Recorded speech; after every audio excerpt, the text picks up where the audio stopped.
Sweet darling, that ain't the way you make love. You've been turning around uptown. You ain't some fancy clown. You ain't some fancy clown. You've been turning around uptown. You ain't some fancy clown. You ain't some fancy clown. You've been, I hear you in the background.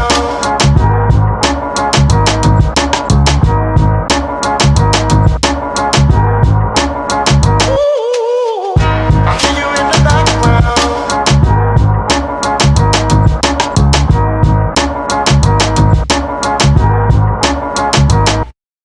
I hear you in the background.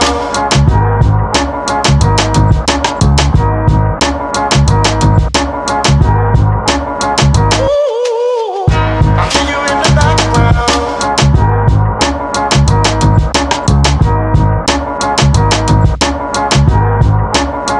You've been turning around uptown. You ain't some fancy clown. You ain't some fancy clown. 23rd Street stand up. One time for our beloved brother Reggie. Fat Blood. We love you. You know, welcome to the BackAlley Fella podcast. You know, I'm your host with my brothers. We make a divine triumph. Big Pat, Brother Six, Mike D. We form this Megatron type thing called the BackAlley Fella podcast. Yes, sir. And we here to bring some news from the neighborhood, some conversation, and move a lot of topics forward. And hopefully you'll have some conversations at your kitchen table with your friends at work, and we can move this dialogue going on. What's up, good people? What's up, good people? How's everybody doing? Everybody looking good? Everybody feeling good? Y'all straight? Good, man. I'm good, man. Yeah, it's good to see y'all Good. brothers, It's man. good to be in your presence, Always bro. a pleasure. Man, Good to be here once so again. used to All of seeing us everybody on the Zoom. Yeah, It's like, yeah. Loaded beef. Yeah. Look at him. Boy, he's All of throwing us something together. out there. I don't know if y'all heard that. Some of y'all out there with that light shine. What'd he they might say? heard What'd he that. say? So loaded beef. So molded be. Mm. Okay. But anyway, I ain't heard that. without no delay, we want to get right to it. Get right in it. We're going to get right to it. So everybody's doing well. Again, please invite a friend to tell another friend Tell to somebody. join in Tell somebody. to this podcast. Check us out. And let us know. Now. Yeah, let us know what we doing, how we doing, what we could do better. And I think it's just to stay in tune and stay with us and continue to grow with us. All right. That being said, you know we got a routine. If you've been following us for a long period of time, and we only put out 4, so if you've been rocking with us, we thank you so much. Episode 5 will be coming out pretty soon. Thank you. You know, follow us on Instagram at the BackAlley podcast or the BackAlley Fellas podcast on Instagram, and then our YouTube channel, the BackAlley Fellas podcast as well. We'll be on some other platforms pretty soon, but continue to rock with us and continue to watch us as we grow. So one of the things we always do is we try to figure out what's in your cup. I'm gonna tell you, it's too daggone early in the afternoon for me. You know what I mean? So, Brother Pat, what you got in your cup? It's not too early for me. But, however, we just finished breakfast. So I'm just drinking a little Simply, what's it called? Simply Cranberry juice? No, Nah, it's fruit punch, it's but fruit. it's real fruit. Oh, okay. Yeah, yeah. Okay. It's real fruit. Oh, we all got the same thing. You got the same thing, so we all got the same thing. Yeah. So with that being said, you know what I mean? Y'all know where we at. Wherever you're at in the world, if you got something else going on, send us that recipe. We love to hear from you. We'll try it out. But like I said, maybe a little later on, we might be on one. But right now, I'm on fruit punch in a red cup. Fruit punch in a red cup. Yes, Fruit that's punch in a red it. And cup. I don't think you can get any more hood than fruit punch in a red punch, unless we had Kool-Aid. Red Kool-Aid. Red Kool-Aid, not cherry. Not cherry. Red. Red. In a red cup. All grape. That was it. That's it. All right, well, let's put our drinks up. Brother Pat, lead us off. Follows glasses, cups that are plastic, alleyways backwards, perfection takes practice. Friendship turned kinship, 2/3 the street dynasty. Brotherhood from the neighborhood. This podcast is going to be a classic. The divine state of mind. I move it sublime on the rock. Brother, give me something strong. And give you a mix of slice of lime. Put your drinks up. Now let's link up. Number love in this atmosphere. Peace and salutations, brothers and sisters, fellas. We in here. Cheers, Cheers. brothers. One time for our brother Reggie Smith. Rest in peace, homie. Rest in Peace. peace, homie, to the Love family. you. Love you. Love you. Love Love you. y'all. Yeah. Rest of the 23rd Street crew. What Want up? you to know that. Uh, Everybody in the Ville. that's it. What's up, baby? What's up? We here, and as we would say on 23rd, Yee. So what's going on? well, we just came in town. I got some things I had to do in the city anyway. Seeing the family. Got a couple of doctor's appointments and things of that nature. So it's good to be back in the city. I'm doing quite well. I'm feeling a little better. Got that sugar diabetes. So people, the listeners out there, man, young brothers, I ain't nothing but 50, but take care of yourselves, man. That's the message I want to give. Me sitting here, see the weight I done picked up, taking those steroids, eating and things of that nature, and doing nothing. So take care of yourselves, man. But other than that, I'm feeling real good and blessed. At the being your brother's present. It's always a pleasure, sending a prayer out to my mom. My mom is sick right now. Yeah. She's in the hospital. Yeah, So mom, dude. we came in town for that. So sending many prayers to my moms. Feeling good, man. Just came here, wanted to visit the family, catch up with you brothers. Always a pleasure to be in the midst of you brothers, man. Yeah. And I'm doing well, man. Good. Same here. When y'all said y'all were coming down, that was an easy mix. Yeah. Come up, always link up with one another. It's always good. Again, prayers to your mother. What's Mama up? Joyce, we love her. I know your mom's is doing well. Yeah. So other than that, everything is good on my end as well. Just good to see y'all. Always good to be in y'all presence.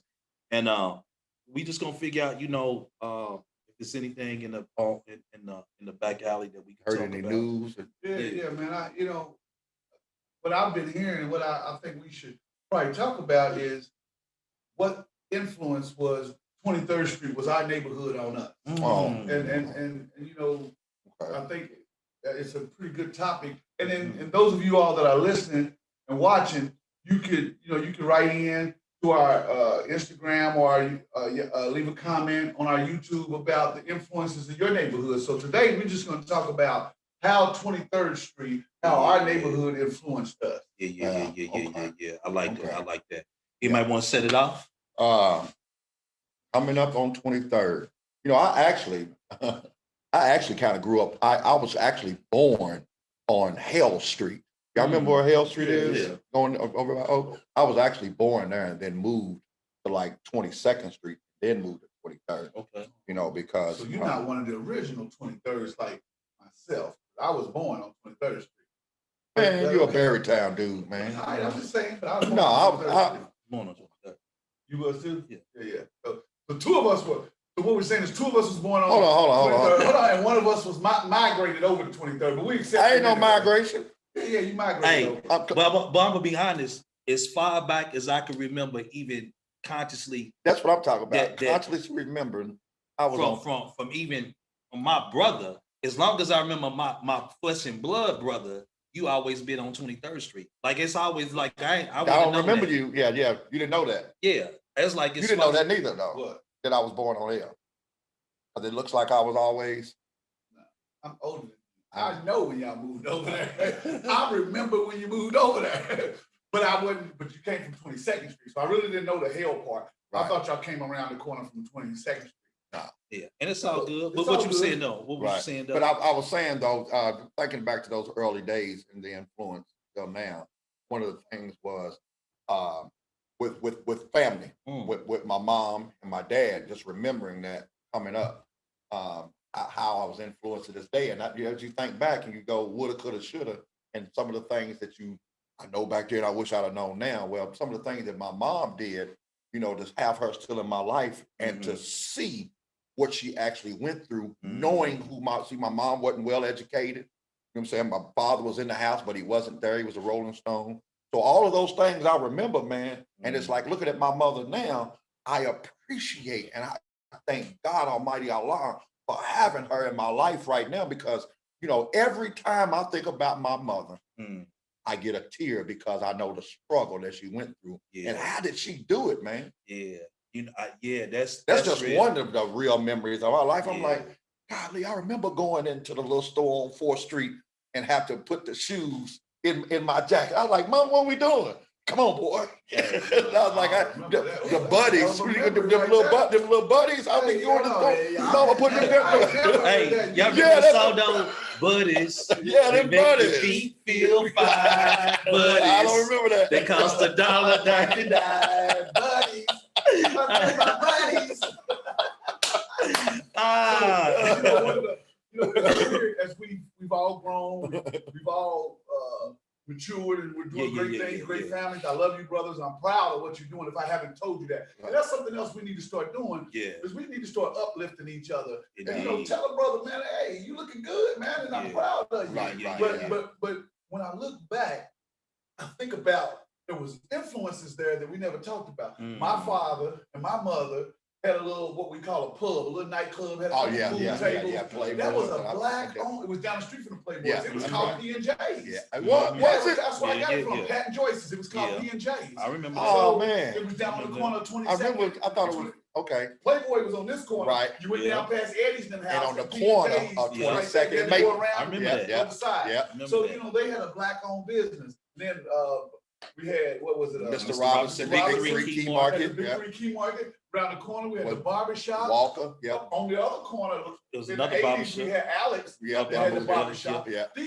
We had about 6 Broadway roller rink. Broadway roller rink, Like Mr. Burns. churches. Mr. Burns. Yep. Church. Yep. So in our neighborhood, within 1 or 2 blocks of 23rd Street, there was like 10 black-owned businesses. Yeah. So that made an influence on my life because currently we own a black business. I know you and your wife, your spouse are doing a black-owned business and some other charitable events, charitable things. So I think that our neighborhood influenced us on that. And that was a big influence, seeing people that like us in business. And you gotta think this goes all the way back to the 70s. Yeah, you're right. We're talking about Yeah. black-owned businesses in the 70s. And actually being a part of that. And what I'm gonna tell you, the biggest one is family. And I can remember growing up, and the youngest of the crew, but right on the doorstep of 50, like I'm knocking hard. But what I do remember was I grew up, it's me, my little brother, my mother, and my grandparents. And so going back, the house is no longer there, but when you little, the house seemed big. Huge. Our house That was was big. huge. What I'm Yeah. saying. It's the biggest house on Yeah. the block. And the only one with the basement with the green carpet. Yeah, man. with the bar and the joint Yeah. that my grandpa made. Yes, sir. Yes, And, sir. but what was crazy was I always remember, when whether it was church people or family, that we would come over and grandma would cook Have the card parties. the card Hey parties. man, look, I remember, I only cut you off, but No, I you gotta good. say this while I'm walking with you. Y'all come on in here and eat lunch. Lunch. Oh yeah. Hey man, we barely had beans in the house. We had to borrow electricity and sugar from y'all. His grandma would come and have the sandwiches cut up with the good tea. Oh man, that was Yeah. family. Nah, That was the neighborhood too. Yeah, but so you come in, you get in, and I still remember coming back sometimes, and we sit on the porch. That tea was so good that I was like, I don't want no soda. Like I don't want no pop. that was it. We get sit Yeah, on we the didn't- porch. But I just remember coming and then, getting married and being married now, and how her family gets together. And she'd be like, I know you tired. And I'm like, I'm for the most part, I'm kind of a private person, but I'm like, it's cool because this is what we grew up. Yeah, And it was that's how I always like, raised. I'm gonna go hang out with my partners, but it's always good to see family there. Yeah. And just growing up with, like you said, you had your grandparents. And the thing that I always remember is that you come outside, you always being watched. Always. Your mama was Always. on It the porch. was a Miss village. Liz was on the porch. We had a Grandmama, village. My mama B. Mama B on the porch. Just humming. too managed. So I'm gonna tell your mama. I'm gonna tell your mama. I'm gonna tell you to watch. And And, then yeah. yeah, And so it was just no matter what, where you going, where you headed to, you better get in the house. And you like, Who you running your mouth at? Right, I'm whoop your butt. right. What You y'all ain't over gonna in the catch me. field doing? Get caught, Hey. then go home, tell your mama Hey. you get another whooping. Right. Do y'all remember when we used to play football or kickball or whatever it was right there in front of the house, but the ball would go in that lady's yard? Miss Oh, Andrews? Miss Andrews. And Everybody was be scared. like- Everybody's scared to go Everybody there. scared. We just leave the ball. We asked mama them to Ask ask for us it. when we get If the we're ball. nobody there, Like, we we just like, left it. We got to look, find another ball. Anybody else's, we could be like, now jump at fit, like. I don't know what she had You know on what us. the funny thing about that is? You can look at movies, and they actually got that in movies. Yeah. They always got the neighborhood. It's a cliche. They That's my always got grass. the neighborhood with that one person that you can't go in. So the wait a minute, yard. are you talking about the one that was between mine Oh, the and one. Six's house? Or That the, was one too, but I'm talking Which about is the the one one right Miss there Mary by across my the- mom. That was Miss Mary. yeah, Miss Mary, That was and the Miss one Mary. that was by Chemo, because she Yeah. had that big field. That field. And we never played in it. It Never had the touched luscious ball. grass. That's right. and Oh, we it was never the prettiest played. grass. It was better than the grass over by Miss Bill's them, Angie's them house. Yeah. Because that's In where that we played field. football over there. Right, yeah. Now, I'm gonna tell you what's funny is when we would play tackle football On the and- hill. and then- Over not the on the Mitchell's hill, house. yeah, but the one by the field, and like if it was glass that you ain't cooking, you'd be like, I'm down, I'm down.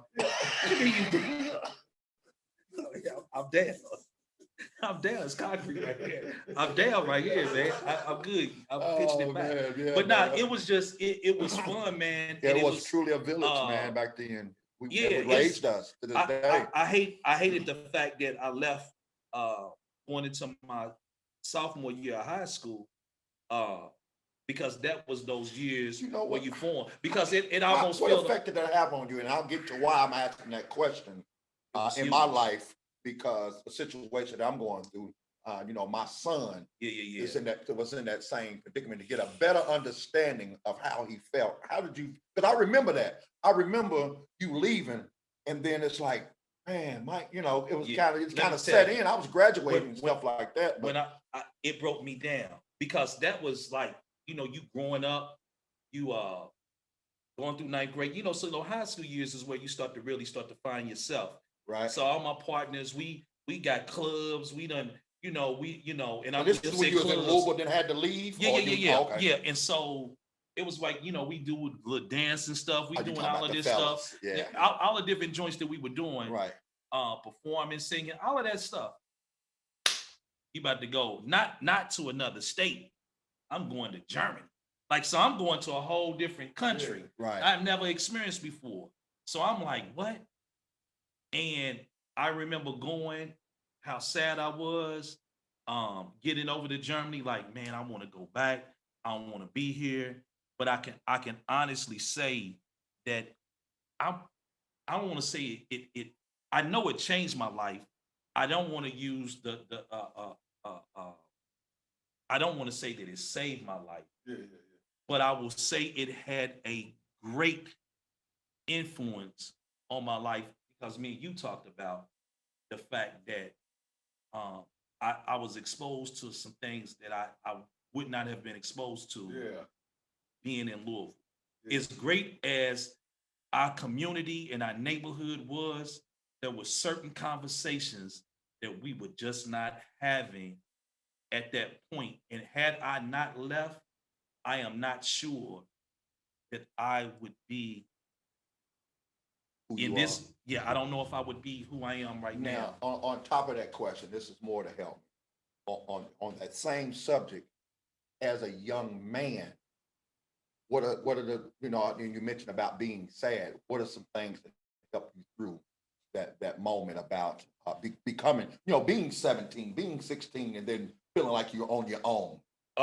So I was, maybe 13, 14 when I left, maybe 12, 13, something like that, playing ball, just meeting friends. As soon as I got over there, there was a basketball, you've been over there, Yeah. like there's a basketball court. As soon as I walked out of the house, out of my housing joint, there was a basketball court right there.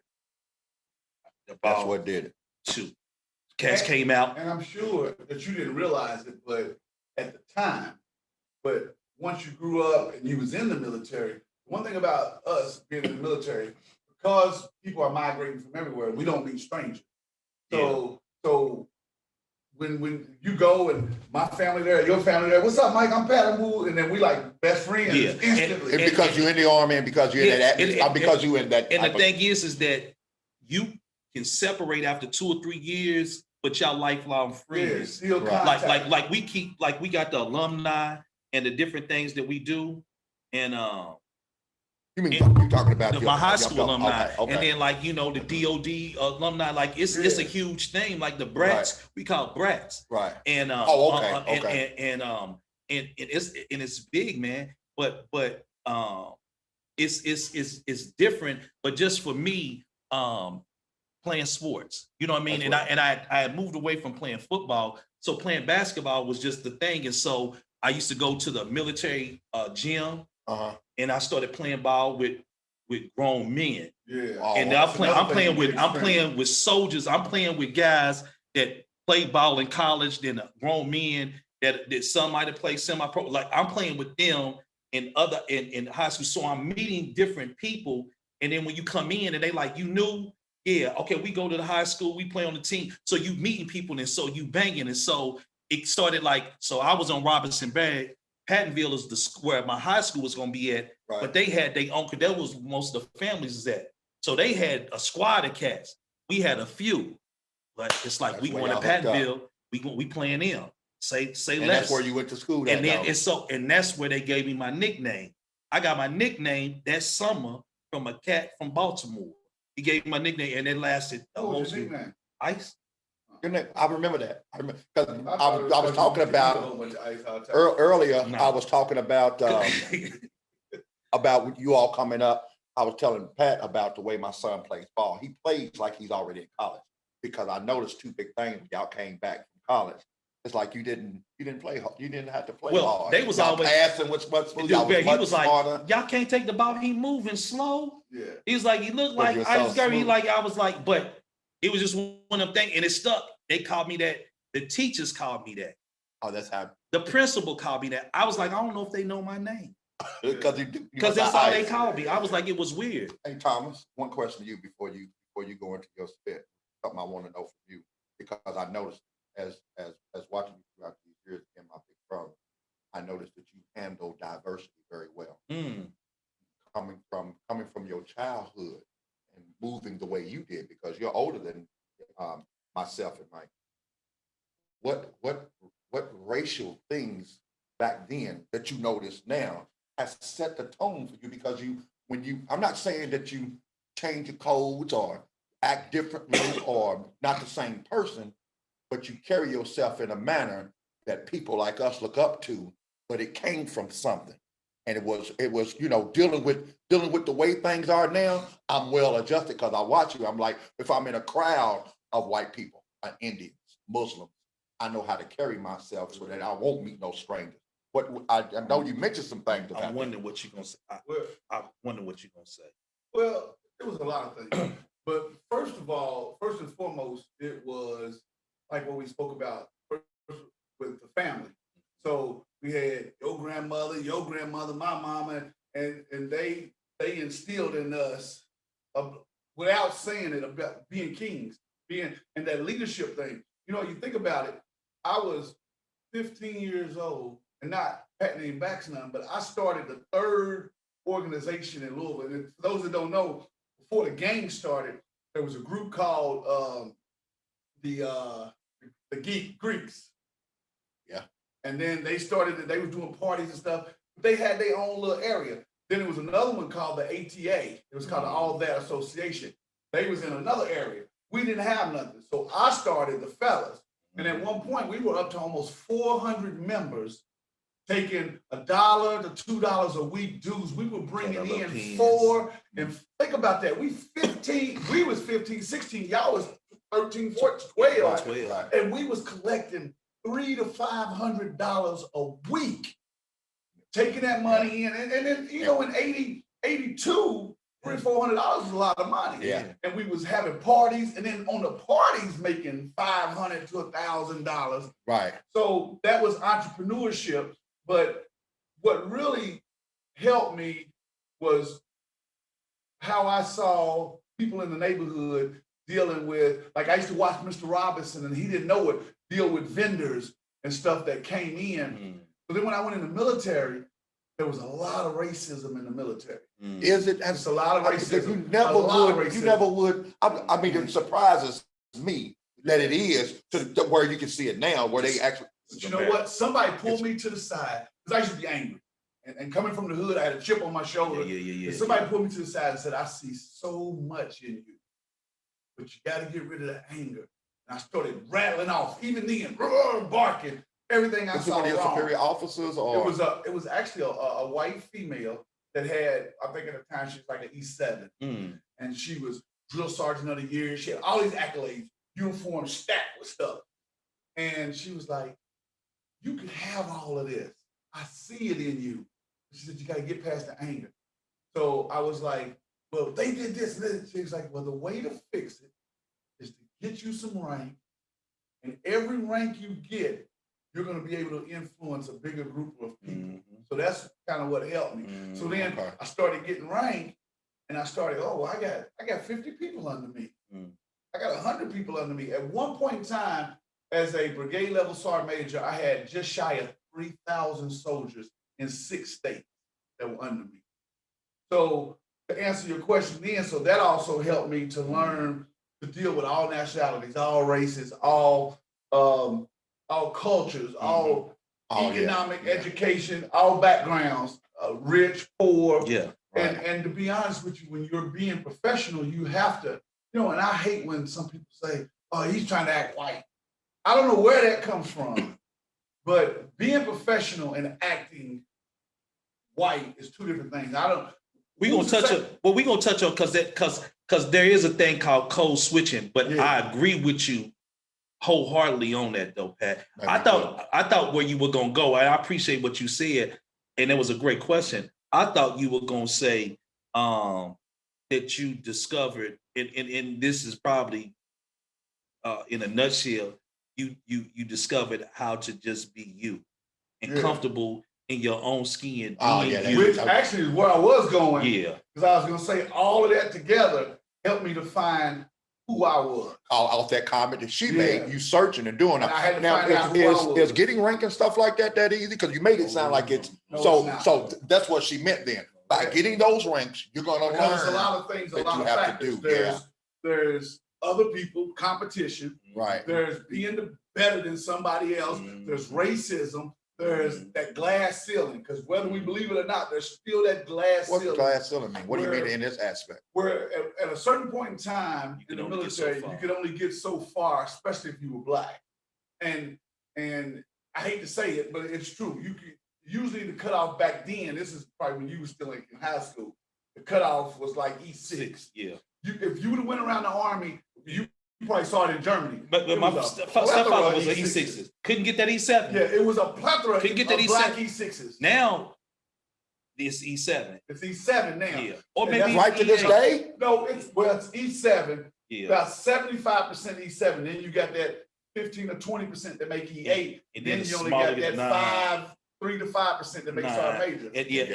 And then even when you start to get to the brigade, You don't know the Yeah. side. Oh, the it gets generals. even. it gets in When you start talking about being brigade or division or because if you think about it, if you look at it, if never mind, go ahead. I don't even want to go there. But yeah, you'll go. So ahead. I'm the only sorry. reason I asked you two them questions because you all two left where I had to stay there, and it was different for me coming up because my route was different because I was in the streets, so I was selling weed, cocaine, didn't know nothing about rock and all that stuff. So I was in the life of that because I thought that was where I had to be because when you take those things out of your neighborhood and that's all you see, when you start to venture out of your own neighborhood where there ain't so much family and you meet those, I'm not gonna say less unfortunate. I'm just gonna say just a different path that those young brothers was on. But I learned from them with the cars, the gold, all of those stuff, the girls, the loud music, all the money in their pocket. Where are you getting this from? So even then with selling weed, I remember starting off selling weed and my older cousin, he taught me to say, once you do this, man, you don't ever want to go to the selling the crack because of this. But I never understood that. But what I did learn was business. It was, as long as you had good math skills and good science skills back then, you really didn't need nothing to make it. That's all you really needed back then to make it. And I look back then, I was like, man, if I'd have never known how to break down an ounce or what it meant to serve somebody, that's going to come to me with some type of attitude, or how do I handle that situation when I'm faced with a gun and somebody's robbing me or something like that. So all of those things. Now I think back, I'm like, man, that made me the person that I am now. So because I'm comfortable in talking to people and the business straight. But you got to learn to take that. I had to learn to take that. Having a child at a young age, becoming a father, and looking at that now and trying to help my oldest one raise his children. And how much that part of the life, because it ain't always been gravy for me, because I worked all my life. You know what I mean? I worked since I was 14, but you have some cats out here that was banging at 12, 9 years old, had to make it on their own, selling drugs in the street and gang banging because gangs is all they knew. So I feel fortunate from that standpoint, but where I want to go now is a question to you, Thomas, is looking at you, especially Mike. I'm gonna hit you up too, Mike, because you were second. That really took a hold on me and got me the way I am now. The religion part of it. When did that hit for you, bro? Because it hit for me when I was 25. I started questioning, who God is and all those things. But watching you and the way you educated yourself and the knowledge that you got and you brought back home, every time you learn something, I remember you pledging or whatever. And you'd come back, you'd be like, bro, this is what they, So that was big news to me. I'm a young cat. I was like, yeah. So when you brought that news back, man, from your neighborhood, when you hear those type of things, you have that type of influence, man, that knows that I could do great things without even seeing the black president. You know what I mean? I knew I had a big brother right in the hood that went to college. Right. And again, it brings us all the way back to the neighborhood, because every person I knew in my life, again, your mama, grandmama, your grandparents, my mother, all of them went to church. Even if they didn't make us go to church, they talked about church. We saw them going. So a lot of times, family members and friends instill things in you don't really know about. They don't necessarily say, Mike or Pat, you need to go to church. But when you see them going, my mother was going 4 or 5 days a week, choir practice, usher boy. So when you talk about 4 or 5 times a week, so it's in you. Yeah. But then I think what really got me closer to God is that at one point, I don't know if y'all know this or not, but at one point I was a pro-team deacon. So at one point I was actually going to become a deacon and maybe even a pastor, because I had a lot of people that kept telling me, I see you, like older people having what they call visions or whatever, kept saying they saw me as a preacher. I didn't see it, but I did pick up. You're a great speaker. Yeah, I did pick up from family members, but I'm gonna tell you what really probably did it to me was my first deployment. So it all came together when the first war that I went to was the Iraqi war, and I was laying on the ground. They had just did 30 days of constant air raids, air bombs, and all of a sudden it sounded different. We was laying in, I never forget this, we was laying in a tent, and it sounded different. Boom. It sounded like it was like right next to us, where at first it was like way off in the distance. And then this one guy had this little small radio, and he said, hey, y'all wait. We was like, yeah, how we gonna sleep? He was like, ground war just started. And then it was real then. Now we ready to fight. We ready to get it.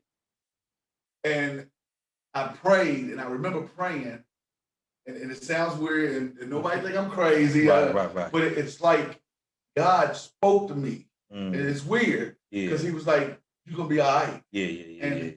And that calming kind of set me on a different path. Even from today, I remember back to that, and it set me on a different path. Wow. And I'm not the most religious, but I do believe. Mike, my question to you, I know I sound like. No, you good. But, no, I like you. But I seen the way you took religion. You came back. You hooked up with a couple of people, and we had, if y'all remember, also what we called a book club. It was just me, and what we actually did. We picked up every religion and said, okay, we're gonna go read this verse. We'll come back. We'll meet and we'll go over it. It was a couple of us. Okay, and then after that, Mike, you kind of went, and I was like, what is Mike doing? Oh, bro, I'm giving up this. I done changed this, and I forgot what you was doing then, but you was deep into your studies, and then you did something else, and then you switched to something else, and it all circled up, and it made me, brother, to this day, I'm gonna tell you, I wanted to be a Mason, Moor, and a member of the Nation of Islam. I said, I'm gonna do all these three things. I'm gonna do them all at once. It just so happened that I joined the Nation of Islam first, and those other two things I was unable to do because I found out about the Elijah Muhammad, the Honorable Elijah Muhammad. But then I watched you, and it was like, man, I done had myself in this. I don't want to call it a square, but it wasn't a circle neither. It was I don't know if I was stuck. But how did you where you are now, brother? Because it's where I want to be. It's because because you ain't necessarily this, that, or even or the other. It's just like, hey, brother, I'm open, and that shows that you have patience, you have integrity, you have all of those things as a grown man at your age. It's very good. And I just like, man, how did he? And I was just like, is it the reading? Is it I think it's the reading and just hanging around brothers like him that make you want to do it. Well, how do you know yours is right? That's what they tell out there. They put it in a book, so that means that anybody could have wrote it. So they don't make it necessarily true. It's his trend. This is the way he thinks it should be said. Who do you imitate now? Me? Yeah. You know.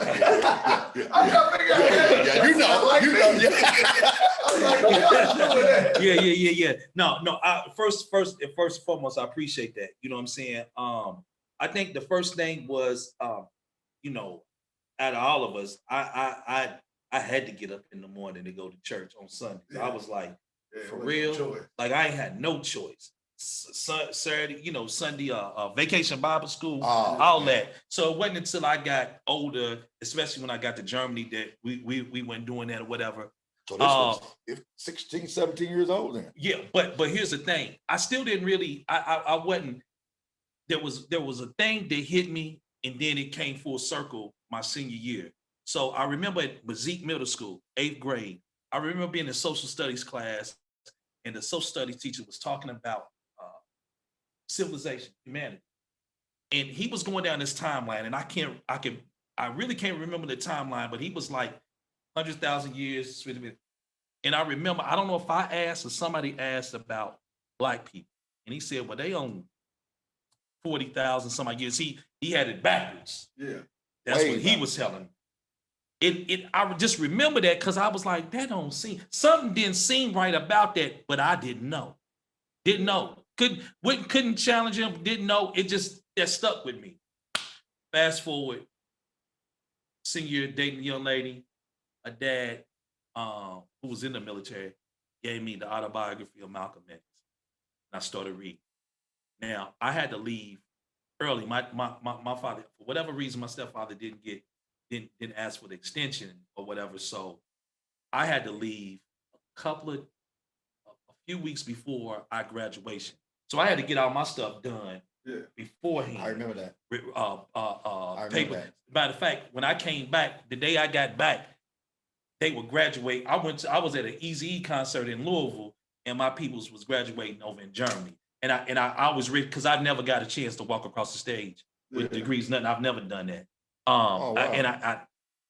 That's a point. That's just a thing for me. Okay. But at any rate, read that, but only read a portion of it.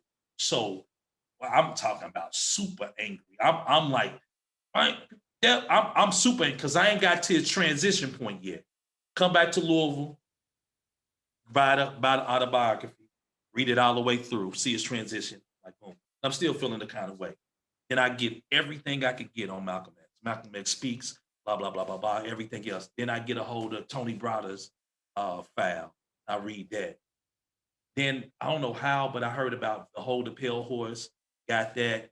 Then I went back to Germany, lived over there for a while.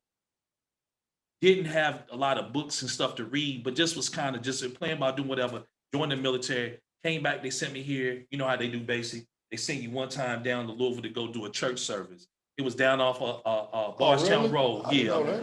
And we go we get this one time, and they tell you all the things that they offer, in the military. I remember it to this day. I remember this. I stood. They said, "Did anybody got any other questions?" I said, "Yeah. What about Islam?" The whole company did like this.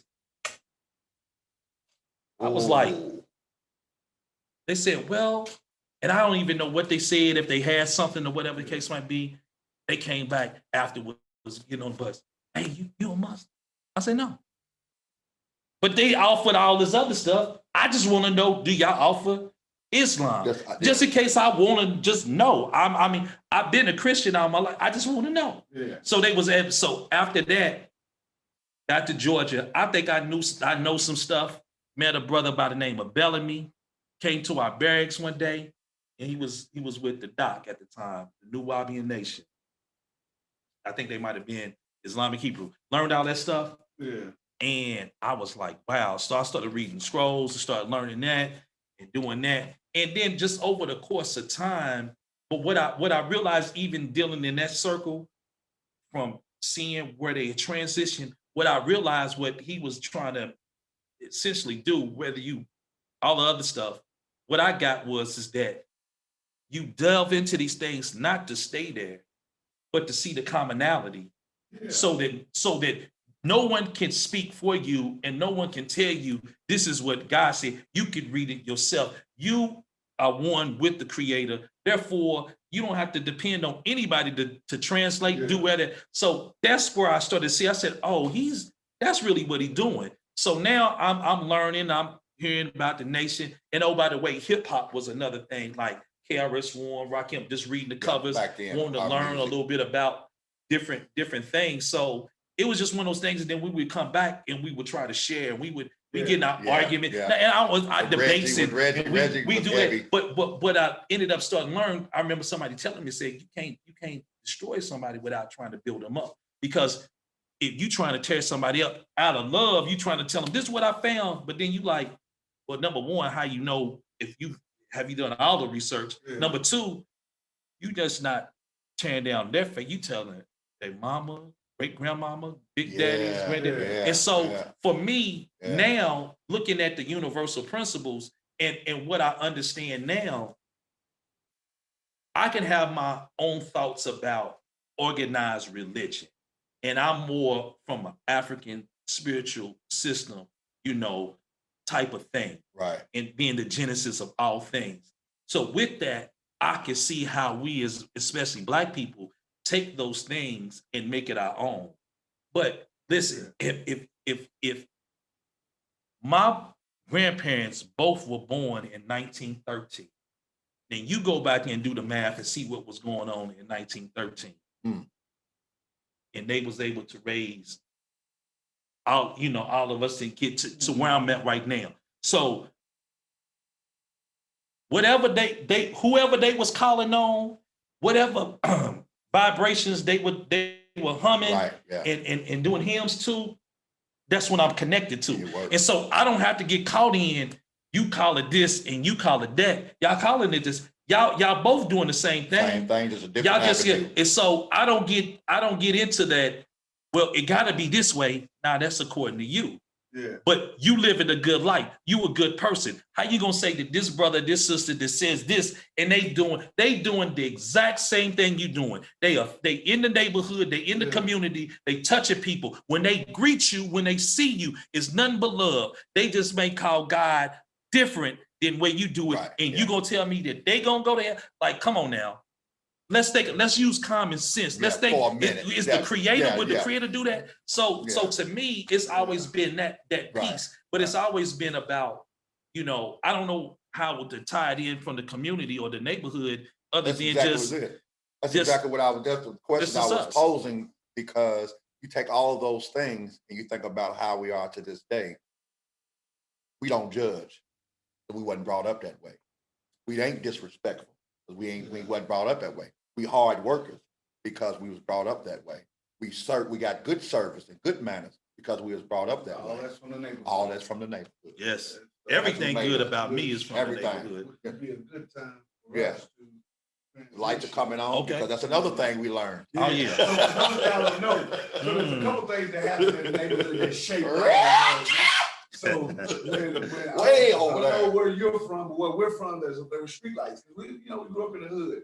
And when the street lights clicked on, it was right when it moved from the daytime to dusk. To dusk. Yeah. The sun went down, but it ain't night yet. Right. But You know it was coming. And if you wasn't around on that porch, When them lights fully came on. And look, you that's might your think that you ass, was Mr. grown, Postman. Yeah, until I heard Pat Jr.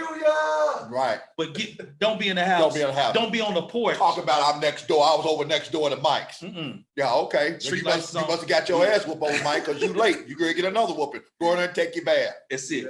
Can I get my whooping now? No, go take your bath. Fresh, you get a fresh Fresh whooping. whooping. Wet. Thought she doesn't forget. But once again, man, I'm glad. Yeah, man. That was good, yeah. I'm gonna close with the neighborhood shaped me to be the man that I am. And here's the funny thing: it's not just the parents, the grandparents, the aunts, the uncles, it's you brothers, man. Right. You know, Appreciate that. it's a weird thing, not weird, but strange that you had people younger than you that you actually learned from too, and the upbringing that you got, combined with the upbringing that I got, helped shape me into the man that I am today. So the neighborhood was good for me, man. That was beautiful. I want to thank everybody from the neighborhood, all those brothers.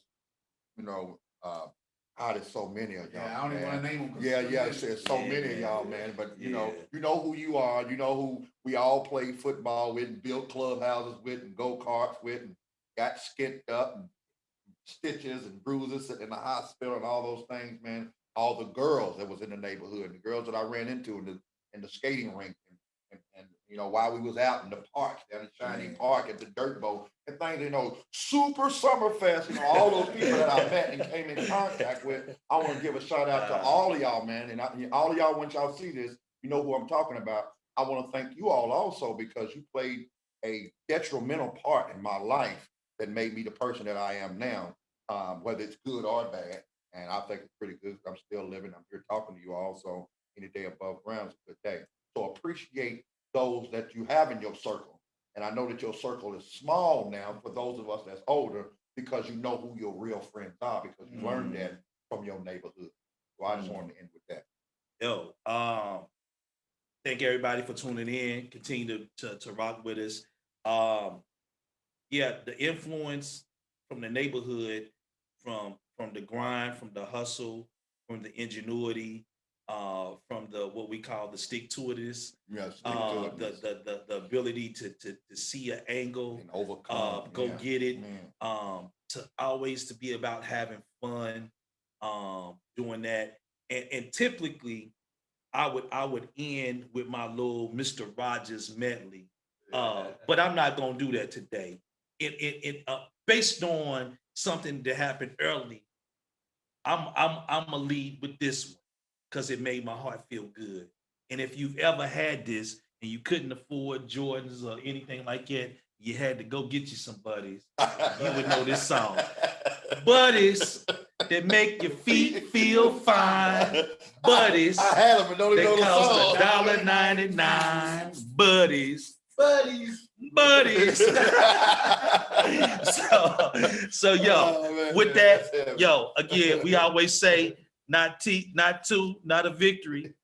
It's always peace. Right. 23rd. All right, Fat Blood, man. One time. One time. Love you, man. Love you.